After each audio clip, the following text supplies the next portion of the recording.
కేంద్ర ప్రభుత్వం pensioner testing, fitness ఫీజులు తగ్గించాలని AP lorry owners association demand చేసింది. 13 ఏళ్లు దాటిన వాహనాలపై ఫిట్నెస్ ఫీజులను పెంచే నోటిఫికేషన్ అమలును నిలిపివేయాలని డిమాండ్ చేసింది. విజయవాడలో ప్రెస్ మీట్ ఏర్పాటు చేసిన అసోసియేషన్ సభ్యులు కీలక ప్రకటన చేశారు. ఫీజులు పెంచే నోటిఫికేషన్ నిలిపివేయని పక్షంలో ఈ నెల 9వ తేదీన నుండి రాష్ట్ర వ్యాప్తంగా గూడ్స్ రవాణా నిలిపివేయాలని నిర్ణయం తీసుకున్నట్లు తెలిపారు.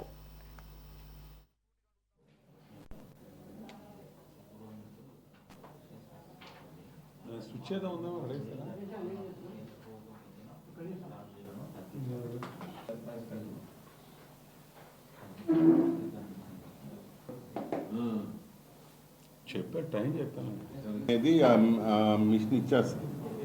దాంట్లో ఫెయిల్ అవుతే చేసుకుంటాడు, ఇంకో బండి కొనుక్కుంటాడు.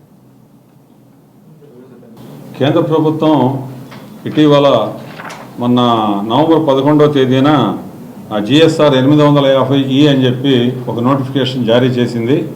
అందులో ప్రధానమైన ఉద్దేశం ఏంటంటే ఈ వాహనాల యొక్క ఫిట్నెస్ సర్టిఫికేషన్ ఛార్జీలను విపరీతంగా పెంచి అది వాళ్ళు ఆ నోటిఫికేషన్ జారీ చేయడం జరిగింది.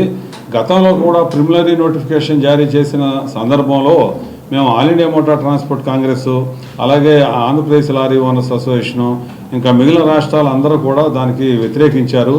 ఈ వాహనాల వయసు రీత్యా వాటిని నిర్ణయించడం కరెక్ట్ కాదని చెప్పి మేము కూడా తెలియజేసాం. అయినా కేంద్ర ప్రభుత్వం మొండిగా ఈ చట్టం తీసుకురావటం చాలా దురదృష్టకరం. ఇందులో ప్రధానంగా ఏంటంటే కార్లు ఈ 15 సంవత్సరాల బళ్ళ వరకునేమో 944 రూపాయలు తీసుకుని మరి పాత బళ్ళకేమో 10,620 రూపాయలు చేశారు.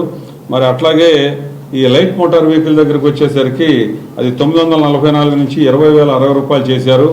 మరి అట్లాగే మీడియం గూడ్స్ వెహికల్స్కి అది 1,416 నుంచి దాన్ని 26,668 చేశారు.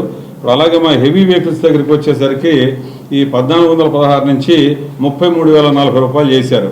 దీనికి అసలు 15 సంవత్సరాల తర్వాత వాళ్ళకి నేషనల్ పర్మిట్ జారీ చేయడం ప్రభుత్వం నిలిపివేస్తుంది.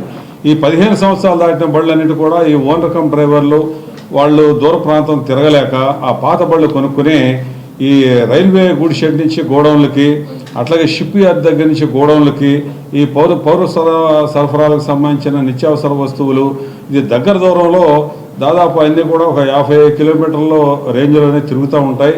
మరి వీటన్నిటికీ కూడా దాన్ని కేవలం వయసు ఆధారంగా ఇంత ఇప్పుడు 1,340 రూపాయలు ప్రజెంట్ వసూలు చేసేదాన్ని 33,040 రూపాయలు చేయడం చాలా